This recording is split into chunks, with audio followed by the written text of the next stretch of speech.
Welcome to Sharing the Middle, the podcast where we dive into sharing our stories about the messy middles of life. I'm Lacey, and I am here to share and hopefully create space for others to share their stories and feel seen by the stories we tell. Today's episode marks a kind of new beginning for the podcast where we are really going to focus on the stories and how they impact our lives. It's also the start of a series where you're going to hear me telling my story through conversation with those in my life. This conversation is with my lovely cousin Al, and it really sparked the direction the podcast has taken. And it's really, truly something special. So special that I'm actually separating it into two parts. This first episode will focus on our shared experience of losing several young women in our family, very young. And then the next episode will take a deeper look on how this and kind of our family dynamics in general have impacted our individual identities. So, welcome to my conversation with Al, Part 1, Bradley Women Die Young. Hi, Al. Welcome to Sharing the Middle. Hi. Hello. Thank you for having me. I am so excited for you to be here because you are from the Bradley side of my life, and I don't feel like I talk about them very much, and I think we're going to talk about why, because it's a lot. Yeah, it is a lot, yes. The Bradleys are, it's a big family. Al's dad is my dad's brother, okay? And this is the Bradley side of our family. There are 10 Bradley siblings. I was telling Al before we started recording that when I told my parents that we were going to be talking about this idea that like the Bradleys are almost kind of like a tragic family in a way, and that there's just been a lot of stuff that has happened, especially where this idea came from is that the Bradley women tend to get sick young and even die young. Now, this is not a blanket statement or anything like that, but we've had a much higher instance. But when I was telling this to my dad, he started being like, "You can even do the whole trivia night." And then he just kept listing things that I was just like, what? So you could tell me anything. You could tell me anything about a member of the Bradley family. And I'd be like, yeah, sounds about right. Okay. It could not surprise me. It is awesome. Now I want to have a trivia night with your mom and dad.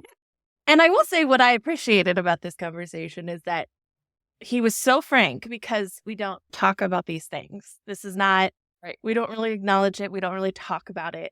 And I do think so add a little bit more context. Al is the youngest Bradley cousin. She's the youngest of my father's siblings' children.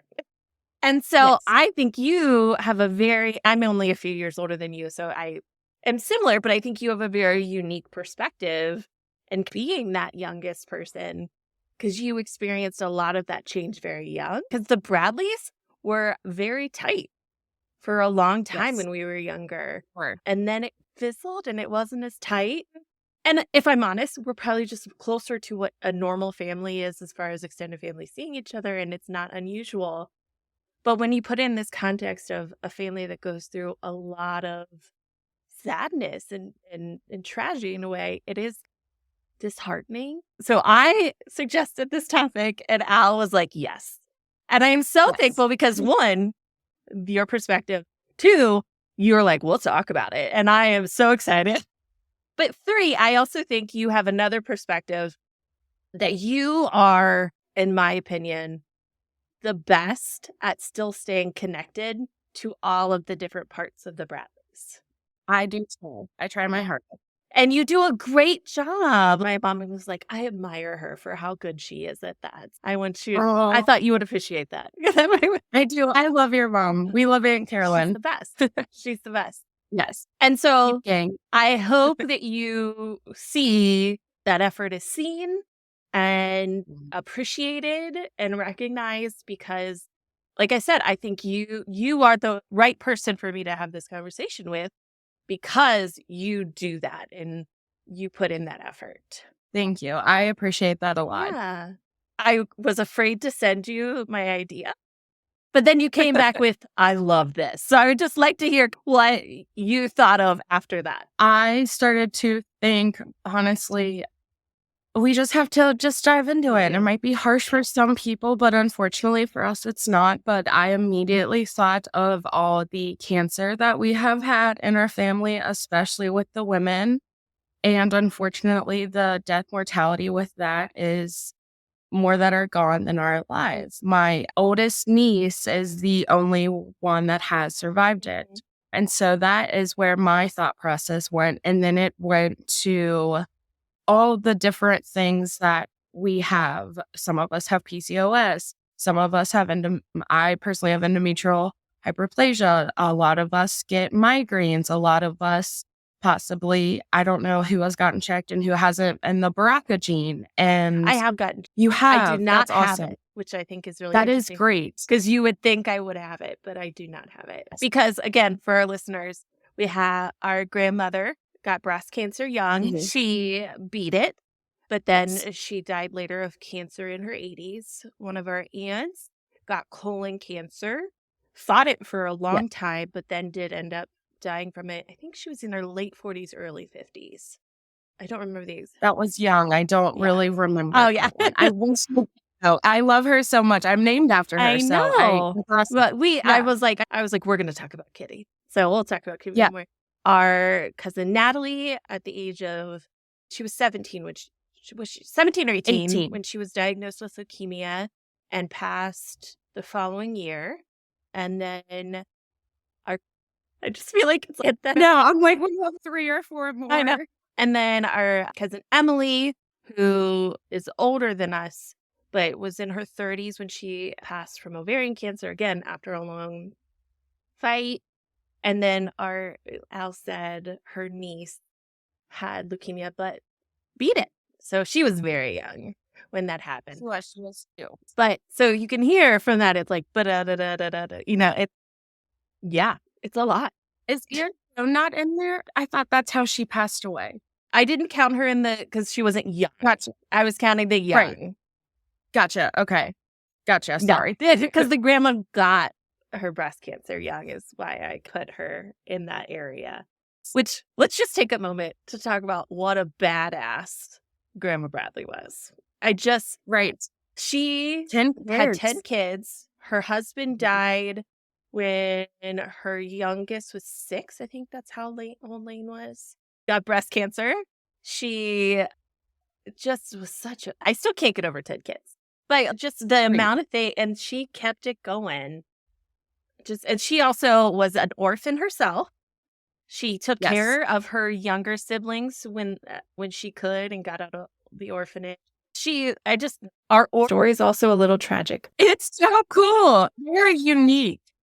Our grandpa also had a very tragic death too that unfortunately has made me terrified of trains ever since. Yes. Yeah, he was a train. See, here's the thing. You're going to hear me say this a lot. I don't really know specifics of some things. And you're going to hear probably Al and I put things together. And it's not that anyone, we don't talk about unpleasant things, just in general. No. That's just a rule. It's an unspoken rule. But if I asked, they would tell me, you know what I mean? But we've never, I know it was a train accident. I know my dad was 16. I know he was in the hospital for a little while. I believe he was working on the track and no trains were supposed to come on it. And unfortunately one did. And that's really all I know, along with him being in a coma for a while. Yeah. So everyone else can piece the puzzle together on what happened. I just want to say we are 10 minutes in now and we are still giving context on all the tragedies of our family. I think we might be finished as far as the ladies, though. Yes. So I will add, my older sister, Becky, who's been on the podcast, has issues with dysautonomia. I have my issues. Do you all pass out a lot? That's a thing that we do. Julie, my sister, had a wild spell with seizures and she passed out and went into 2 Januaries ago. She was in the hospital from that whole stunt and it was scary and they still just have diagnosed her with seizures and that's what we're rocking with. Oh, yeah. She's doing great though now. I should add that. She's doing well. Now, I will say one of the times I passed out, they said I had a seizure, but I don't really think that I did. But it's the only time I peed my It's a pants, possibility. though. So what I say is, obviously, we're laughing because I don't know. That's how I deal with things. And Same.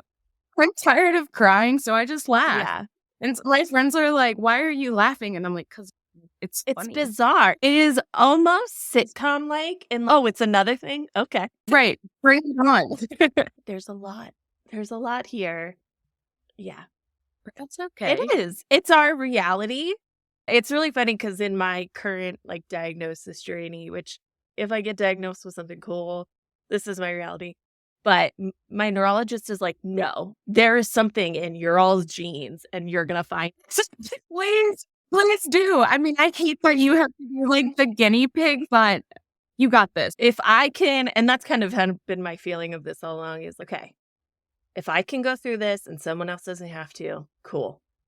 Let's do it. Right. I can handle this. And you're doing great. Thank you. And you have a podcast and it's awesome. And you're just, I look up to you more than I think you could ever know. Oh, Yeah. thank you. You're amazing. I appreciate that, and I don't know how to take a compliment, so I'll just say thank you and Roll with it. You're welcome. But we got, just really quick, we got to give you your flowers because most people would probably give up and you're like, I'm not doing that. That's like, you're like, I'm not. And you have a lot going on and you're still like, but I want to be better and I want to be my best possible self that I can be. And I want to spread my joy and kindness. And so thank you for doing that for all of us. Thank you. You're welcome.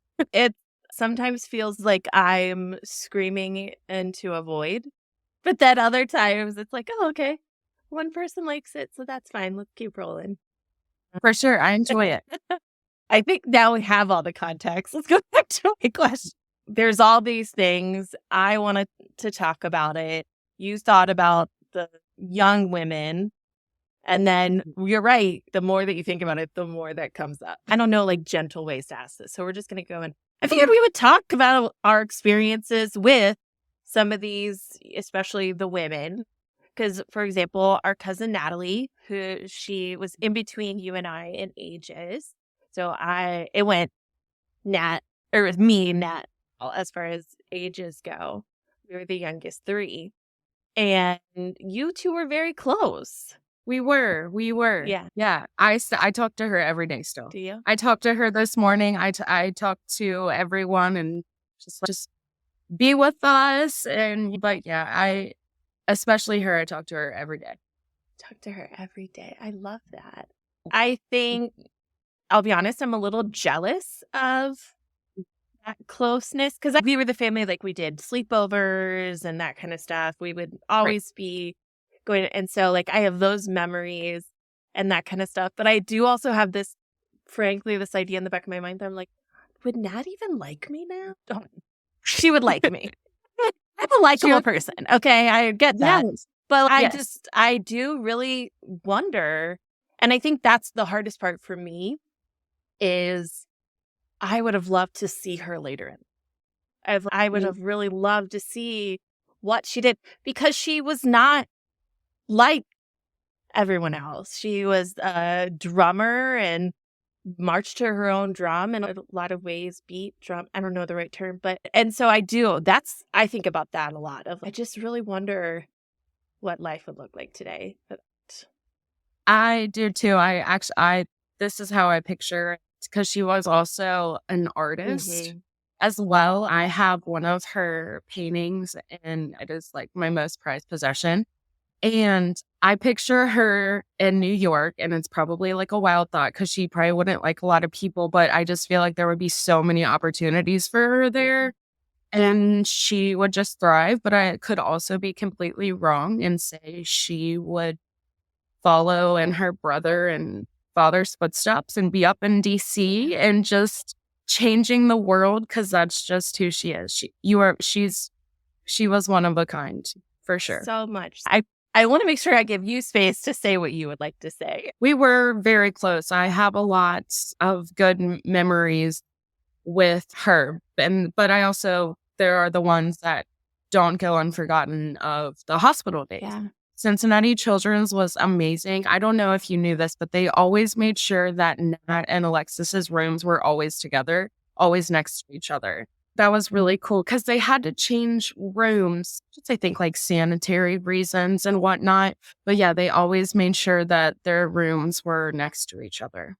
It was cool to I would go see my niece and then I would go watch a movie with Nat because we like to watch movies. And then I would just jump back and forth. And it was not, I don't want to say it was a good time, but it was that hangout. Like, it didn't matter that she was in the hospital. Like, we were still hanging out. Like, it was nothing, That's really But cool.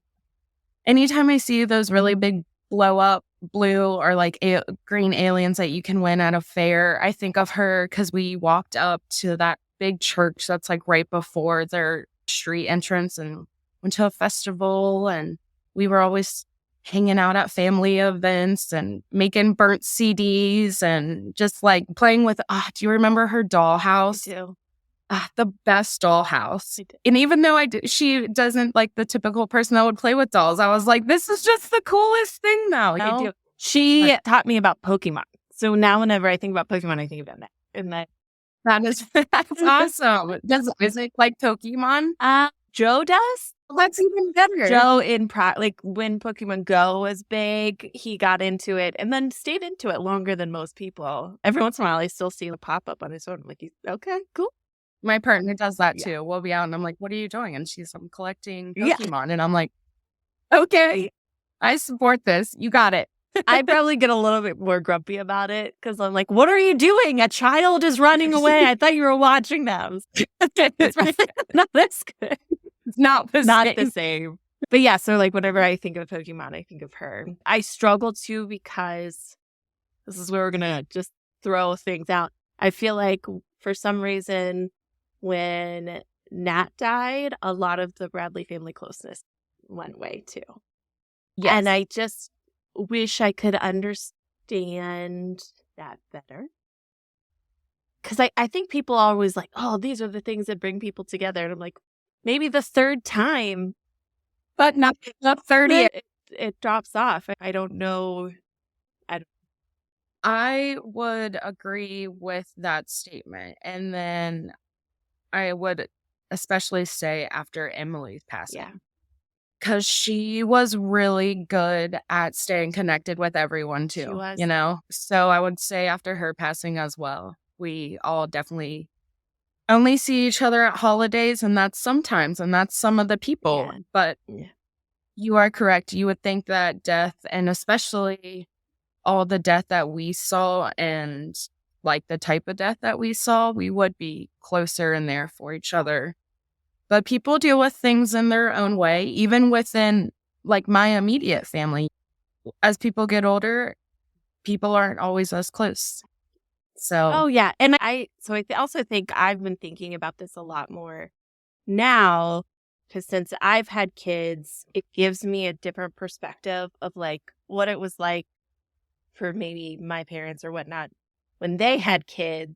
And I'm like, what were they doing at this time? Like I keep having these like, I'm just so curious about some of those different things. Because, for example, we moved, right? We just moved. And my nieces and nephews and my brothers and sisters showed up for me. And I had this moment where I was like, I remember helping Uncle Jeff move. I remember we woke up really early and got donuts. That's what I remember about helping you guys. And I remember helping Aunt Lane move. So I'm like, okay, this is in there. And so it's just so interesting to think about those kind of moments. And same thing with like when I got married, I was the youngest of my siblings and all the kids were in the wedding. And that's how Lane's wedding was for all of us. And so I keep seeing these similarities and I just keep thinking like, what? I don't know. I don't know if it's just that I'm nosy. I am nosy. It's okay. I am too if it makes you feel any better. But it is just so interesting to think about what was going on behind the scenes that I did not see as a kid. Yes. Mm-hmm. And sometimes I think about that, but also I don't know if I would want to know. You know? I do know. I do know. Yes. I don't want to think differently of somebody. I mean, that's part of the reason why I don't ask questions is because I would like to preserve my views.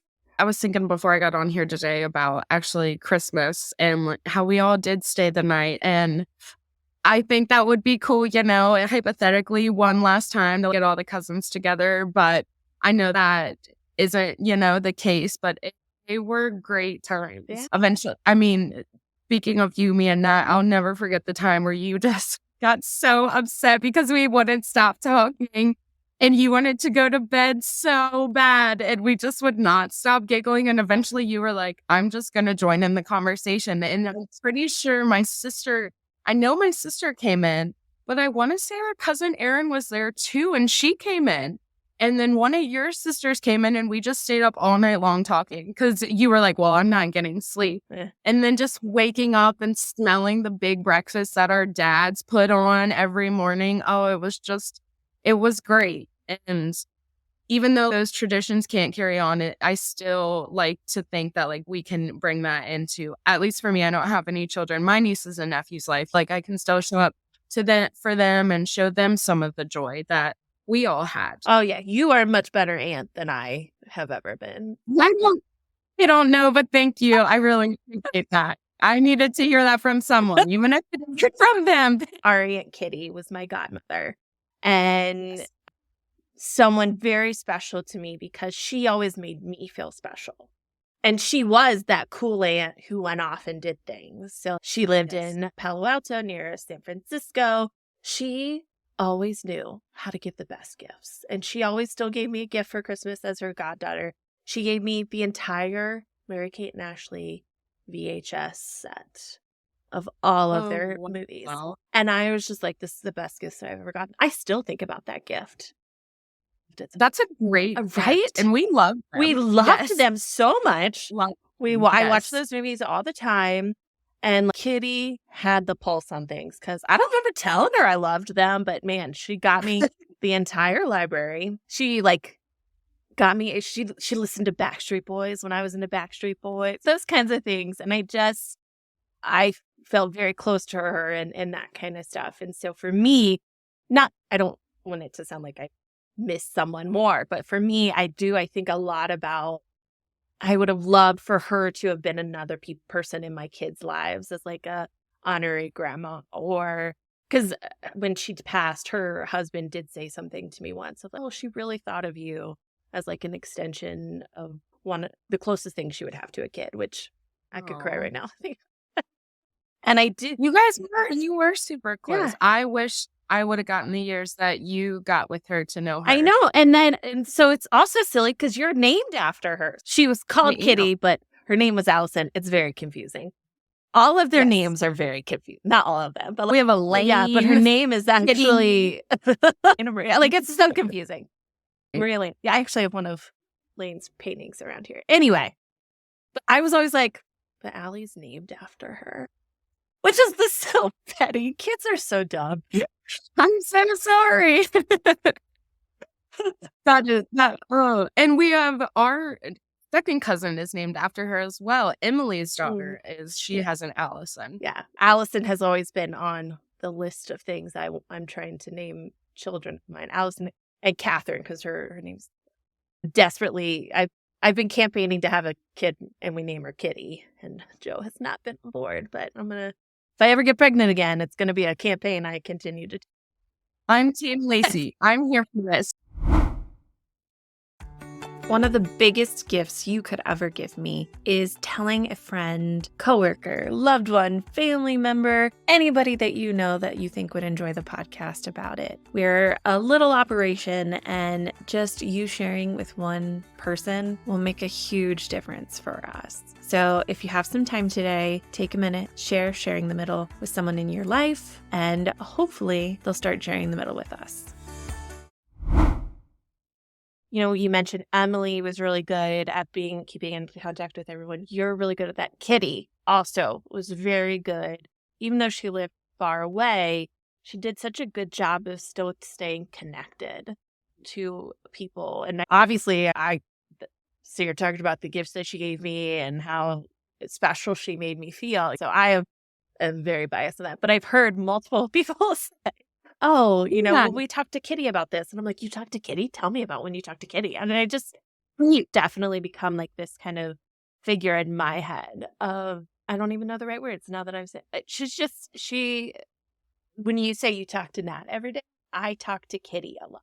And I say things like, "Oh, I was thinking about this today," and I do say out loud, like, "Hey, I really wish I could know you as an adult because I just really think I would have spent a lot of time with you as an adult," and those kinds of things. And because we went and saw her the year before she died. We went and spent a week in San Francisco with her.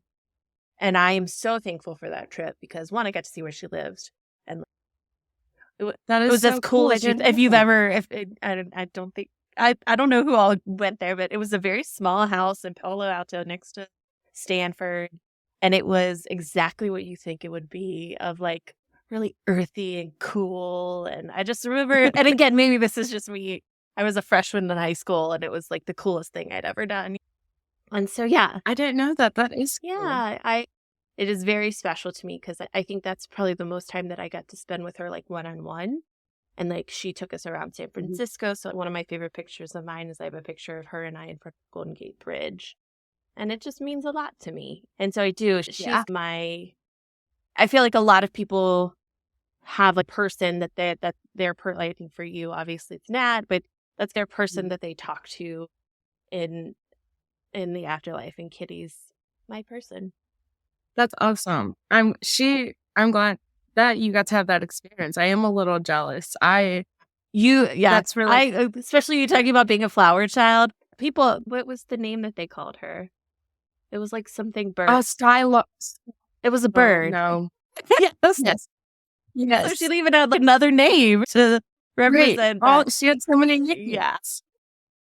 I do have a good memory of her, and it's also with my dad when she would fly in and out of town, getting to go to the airport. Because back then you didn't need a boarding ticket, Yeah. like, you could get pretty far, and so it was always cool to be able to just spend the day either going in there, picking her up, or dropping her off, and that was where my love of airplanes started to come from, and it was really cool, and just, like, I would just think one day I'm just gonna go with her to California because it seems way cooler out there than it is here, so that's cool you got to go and see I her. did. It was very special to me. It was the last time I got to see her, actually, before she passed later that year. So it was very good for me, and I'm very grateful for it. I feel like we talked about Nat, we talked about Kitty, we talked a little bit about Emily, and I do also want to make sure we talk a little bit more about her because she was also very special. And I think what you're going to hear is that the person who, like, became the center of our family, we lost. Yes. And I think that Yes. maybe why it feels so hard to talk about is because, like, grandma was the center of the family. I think that's very different. Her house was Her house. where we went. We used to drive past it because we lived in Pleasant Ridge, and we would drive through Hyde Park and not look out. And then Joe would drive past, and I'd be like, "There it is." And I actually have a lot of dreams. I have dreams about being in that house and being in the house that we lived in Northern Kentucky.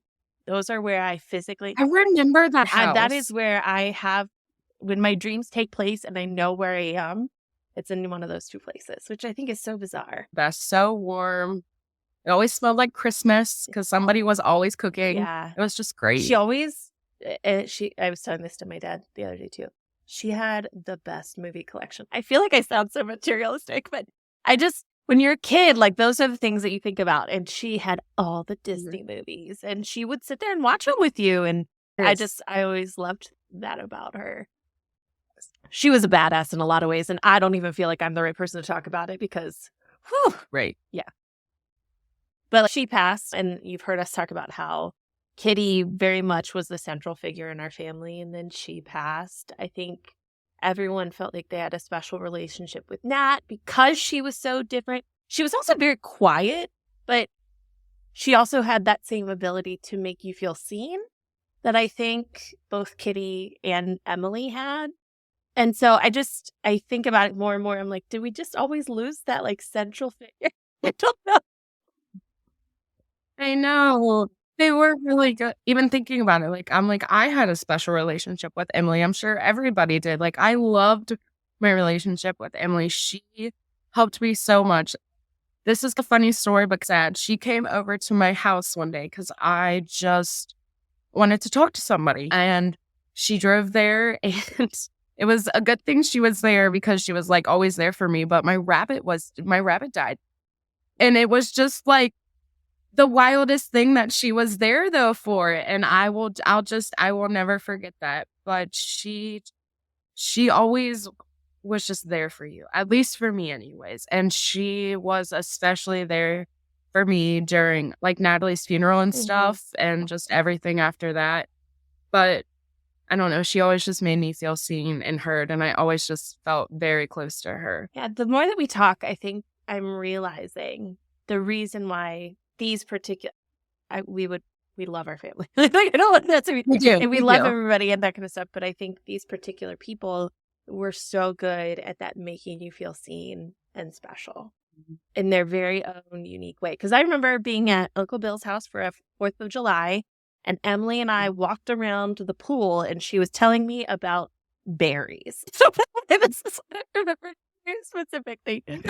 But I had this moment of like, she made me feel seen and special in that moment. And I have a very I think you'll hear there's a lot of these weird connections things of like so Emily, when she was towards the end of her life and in hospice, she was living with our aunt and uncle, and it happened to be the area where my then boyfriend, now husband's mom worked. And I had known that she had moved into that area, and I had known that she started hospice. I don't think I put together at the time that's exactly where Joe's mom was a hospice nurse. But the day that she like met Emily for the first time, they came over for dinner at our house. And she was like, I've just had a really rough day. I met a really lovely patient who's just young and it's so hard to see them. Da, da, da. And I looked at her and I said, is her name Emily? And she just looked at me and she was like, you know Emily? I'm like, Emily's my cousin. And so it was just this moment where I was like, and she wasn't breaking HIPAA. There was nothing wrong with what she said. She had literally never talked about any of her patients up until that point. And that day, she talked about her patient to me, and it was Emily. And again, it's just that, and because of that, she has a little special relationship with some of the aunts and uncles in her family because she was Emily's hospice nurse until she passed. And I think there's just something magical about that. I don't know how else to say it. Of like, yes, there's been a lot of loss here, but man, there's a lot of things that make me go, something was on purpose. I don't know what else to say with that. And yes, and like, Joe's mom asks me how our aunts and uncles are, who she spent time with. At our wedding, I know that they spent time chatting, like anytime that there's a family thing and they're in the same place. I don't know. I didn't know that. Yeah. That's brought some tears to But my right, eyes. isn't there? And Joe's Yeah. mom was very good. She's retired now, and she was so good at her job because she has a very strong faith. That's something that's important to her. And Mhm. I know, I don't know, I think they had also gone through maybe some other hospice nurses that they weren't super happy with, but then they got Joe's mom and they're like, oh my gosh, she's amazing. It's weird. Yes, it's not like we lived in a big place. We lived in Cincinnati and all those different things, but Oh, something magical about each of these people and the losses and the connections that we have, apologies, have. And it's something I think about a lot. That's just why I wanted to talk to you about it, is because I do. I think about these things a lot, especially since I've gotten sick. And it's just this, there is just something about young Bradley women that is special, but maybe we're just too much for the world. what? May I add one more thing about Emily Yes. that kind of ties this Yeah. together for since we have had so much death in our family, I will always just be so thankful that she gave me this opportunity. It was when she found out that there was nothing else that they could do, and she knew that her days were being numbered. And I asked her, I said, can I come over and just have a one-on-one time with you and just talk to you? Just like I'm not going to cry. You Just a can cry. real honest, I know. It's a safe space. Thanks. And she said, yes, of course. And I wrote her a letter and I asked her a bunch of just real, raw questions. Because with Natalie's passing, for me personally, I didn't know that her cancer had came back. And so when I was told that she passed away, I was completely blindsided. And for as how close that we were, that was hard for me. So for Emily to give me that opportunity to be able to come over and just talk to her real and raw about death and her emotions with dying and giving me a sign that she's here with me. And like, not a lot of people I think would be able to do that, but I think she made sure to do that for a lot of us. I know that my other brothers and sisters got to go over there and they all went together, but I wanted to just go alone and be alone. And so that was really cool that she did that for us and came and talked to us. And I know that she was at Uncle Bill's the last time. And I know that she got to talk and say her final goodbyes to a lot of people there and just like giving us all that opportunity because we didn't have it in a lot of centuries. We didn't have a lot of opportunities to say our goodbyes. I know I didn't get to with Natalie or Aunt Kitty. I do remember with Grandma, though, I was very aware what was happening. Yeah. But my father also, I think, was staying there. I think I have this timeline right at that time. So I was very aware that Grandma was going. Yeah, Grandma was sick and she had a hospital bed in her house for the full summer. And so I remember too, like on the siblings, like split up days. So she was never alone. And on my parents' days, I would go down with them. So I have that same like memory of that time as well. So yeah, I think that's right. Yeah, no, that is right. I do remember that. Yes. That was, if there was one thing to learn from Emily, it was that even to know that like your final days to just be with your family and share stories and share feelings and saying goodbye. That is just really awesome. Well, my mom's a doer, right? That's how she likes to show up for people. And so towards the end for Emily, Mom was like, what can we do? And we helped put together some things for her kids to have at certain points in their life from her. And so I remember going over and doing that. And that's where I had a little bit of that time with her. But I also just think about, we started this conversation with, we don't talk about these things. But because Emily did talk about I'm going to cry too. Because Emily did talk about those things with you, you got something that you needed from it. And so I think it's a big lesson for me to just keep trying to not shy away from the scary stuff, because I think that's something that has definitely been entrenched in me. And it sounds like you too, of if we don't talk about the bad stuff, and it's maybe we need to talk about the bad stuff. And that if there's too much bad stuff and we don't talk about it, maybe that's why we all don't see each other very much. And it's hard, and it's easier to just say no and to not go and that kind of thing. And I just wonder if that's a lesson in this for us. I think it is. I think it has to be. Yeah. It's hard. It is hard. Yeah. I want to name this episode Bradley Women Die Young because it's a little provocative. That's what the text message said. And I was like, yes. I was writing, honestly, right before I got sick, I was writing. And that came out, and I can't stop thinking about it now. And the die part is the scary part, I know. And I think we've proved that we've had enough of that for it to be a legit comment. Yes. But I would adjust it now to say Bradley women get sick young. And I think Bradley women carry a lot. Not that the men don't. I don't want to downplay how much. Now I'm going to cry for my dad. Like, it's been very hard on my dad. And like we were talking yesterday and the other day, and he was like, I didn't know my grandparents. All of my grandparents were dead when I was born.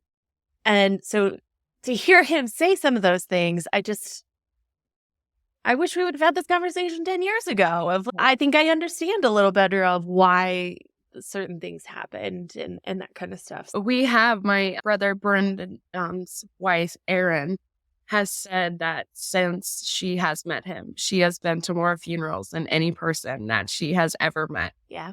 And she's definitely said more funerals than weddings. And it's just, it got me thinking. And I have probably been to more than 40 funerals. And it's Yeah. a lot of them are from our family. And I remember every single one of them. Me I too. remember grandma's, I remember Kitty's, I remember Natalie's. I will say I remember hers the most. I could tell you almost every detail. I remember Emily's, and even recently, I remember Uncle Craig. I know we're talking about women, and I think the reason I remember them so well is because even though we are distant and we are not close, in those moments, though, we become close. We become the family. We're all walking into the places together. We're leaving the places together.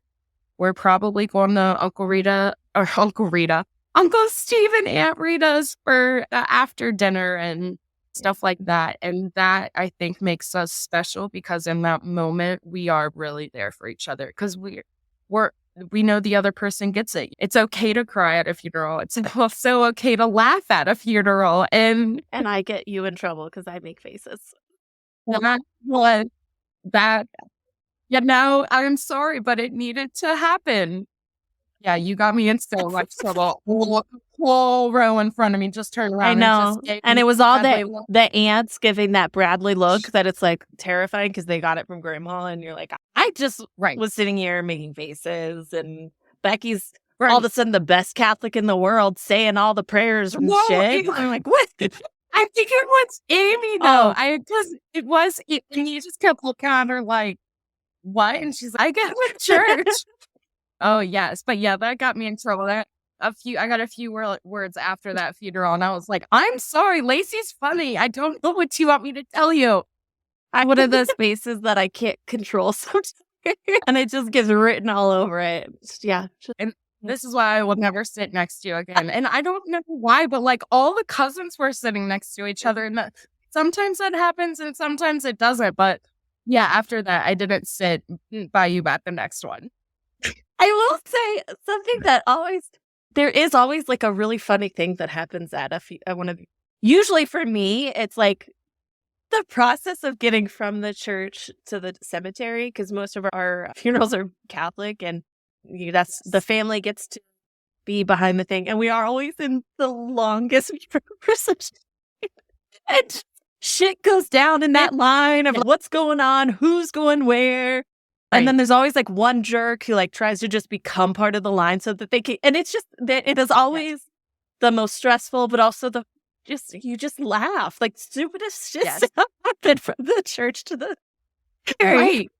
Yes, we're 50 cars deep too. And there's people listening to all kinds of music, and then there's some serious conversations happening. I don't know if you remember this, and I don't remember. I think it might have been Aunt Kitty. But my sister Julie and Erin carpooled together, and they rolled up like blasting my phone. And I'm like, "Are you guys insane? Our aunts you're going in the grave next. I hate to make what is wrong with you?" But I can't say much because me and my dad jam out too. That's like our thing, but we weren't showing up with the one man down ragged Michael Jackson's Man in the Mirror. I will say too, the other thing that I think happens a lot is you have a lot of morbid conversations that really stick with you. So for example, my mom and dad are going to get buried in the same place that Kitty, grandma, a lot of the cemeteries where we end up. And my mom just always makes these comments where I'm like, Carolyn, shut up. Like, and she doesn't mean it in like a funny way. She's like, oh, you can come here and we'll put a tree under here. But you're not allowed to come alone because it's not in the greatest part of town and all this stuff. And I'm just like, shut up, Mom. Shut up. For that conversation so vividly. I was laughing so hard at Aunt Carolyn. I was like, I will sit on that bench. But you're right, especially at that funeral, because I think it was the first time the Bradley thing, the huge Bradley plot was put up. And everyone was saying, they're like, oh, we're going there. And my dad's, I'll be here. And at first I did cry. That did get to me because I was like, oh, yeah, it was your first one. Cry, but this is the time and place. But then thankfully your mom made us all feel better by saying that. And I was like, okay, I'm still going to come alone. Oh, she told me I'm not allowed. I'm just Well, do you know why they're all buried there? Or do you know the our Uncle Jack's story that he wanted to be buried across from that Irish bar that's right there? The crows. Yes, so that way afterwards everyone could go have a drink for him. Sorry, everyone likes watching. Family likes to drink. we We're are Catholic. Irish Catholic. We are very Irish Catholic. Yes, but Yeah, yes. no, but it's so funny too. So then by the time we got to Natalie's funeral, I was like, all right, if I die, and I just started listing, like, all right, I want everyone to come in just what they feel best in. I don't care if it's your prom dress. I don't care if it's your wedding dress. It could be pajama pants. Just come in what you feel the best in. Yes. And then we started doing like, oh, wouldn't it be cool if we could get this artist to come play at your funeral? And I was like, no, because then I'd be pissed because I wasn't there. Right. Again, right. This is how we've got to this place where we're just laughing. It's because at a certain point, you have these conversations and it is what it is. And some people, they don't. Like, I'll talk about these things with my partner and she's like, stop talking about this. And I'm just like, I have to. I have a playlist of the songs that I want played already. Ready to go. Yeah. I don't want to die, though. I'm going to live till I'm 112. It's also been very interesting for me. So the two sides of my family, we've got the Bradleys and the Ludwigs. And the Ludwigs did not experience any loss up until my grandpa died about 3 years ago now. And it's just so bizarre to have such to have so much loss and have none on one side. But it's been interesting now that we lost both my grandparents the past few years.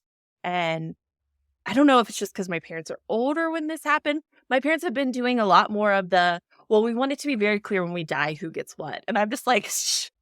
You guys don't do that. I go to my parents' house all the time and I'm like, that's mine, I'm gonna just go ahead and take this. No? Literally, they were here the other day and Dad was like, yeah, we're gonna put Christmas ornaments up and then whatever we don't put up, we're just gonna let you guys go through and pick each you one and then we'll throw the rest away. So you guys don't have to deal with that later. No. I'm like, what? No, they have the trees, the biggest trees. If anyone doesn't know it, Lacey's parents have the best Christmas tree.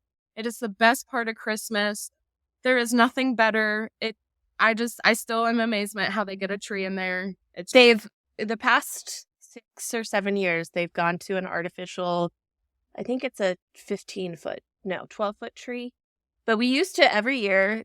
So I'm a big Christmas person because of my parents and because of my dad. And I also want to say, it's not a classy Christmas. We're not classy Christmas people. It is bright lights, kitschy, and because of that, I'm the same way. I'm like, why would I have vibes? The Christmas tree behind you is too pretty. No. Yeah.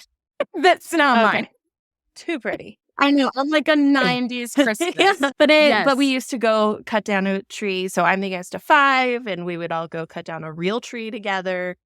My parents, their living room is 2 stories, so we would get the tree in, and it was usually somewhere between 12 and I think one year we did get up to a 17-foot tree. That was our blue spruce year. That's a big year because they didn't have they didn't have a big enough tree. So then they're like, here, we have this tree by this house we were going to cut down soon. And it was not part of the lot. It's a big year. That's awesome. But now, since they're older and it's harder for people to get there on the weekends, they've gotten their standard artificial tree that's pre-lit. And I think this year's the first year we're not even helping them decorate it. Wow. I'll go up there. My kids and I are going over there this evening, and I think there may be some ornaments for them to put on. All of my niece and nephews are just so busy, and weekends, it's hard to get people together. And this is also part of the reason why, as I mentioned earlier, I've been thinking a lot about this kind of period of change and adjustment and like what happens when your traditions change because of that. And I think the Bradleys, it was the first time I experienced that because Bradleys, you had traditions. Like I explained to Joe, I'm like, Thanksgiving, we went to Grandma's. It was fancy AF. We had place settings. We name tags. And it was the fanciest I felt all year. And when we said it was like 40 people, it had to be more. I don't even know. I was about to say more than that, at least 60. I know. And they did. They had place settings for everybody. And then when we lost grandma, a lot of that changed. And now that this year we've lost my grandma on my other side, a lot of it's changing again. And so I'm in that place again. And so it's weird. It's just weird. Life.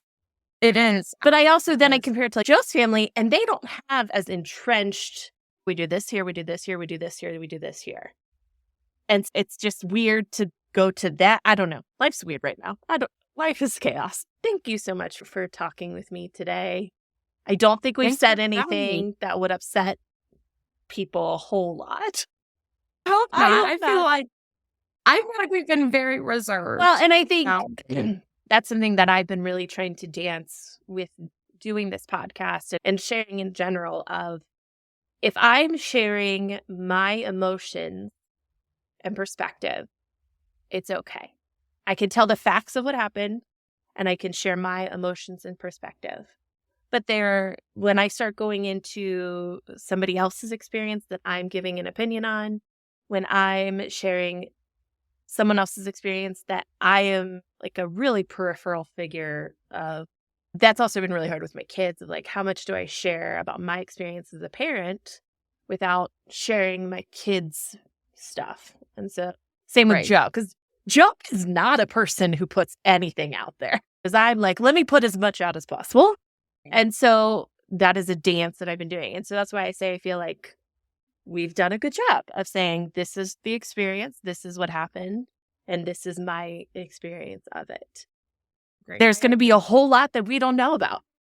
As we've said, we don't know a lot. We do not. We only know so much. I don't know if I can take any more. That's where we're going to take a break, and we will continue with Al's story in the next episode, which should be out in 2 weeks. Thanks for sharing the middle with us today.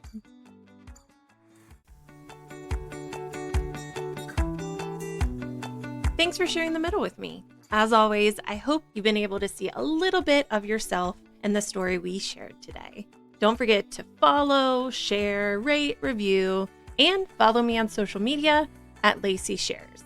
You can always check out the Joyful Support Movement at joyfulsupportmovement.com and see all of the amazing goodness we have there, like No Shame in the Home Game, Pops of Joy, courses, resources, and of course, the Joyful Support Village. All right, now go out there and spread some joy.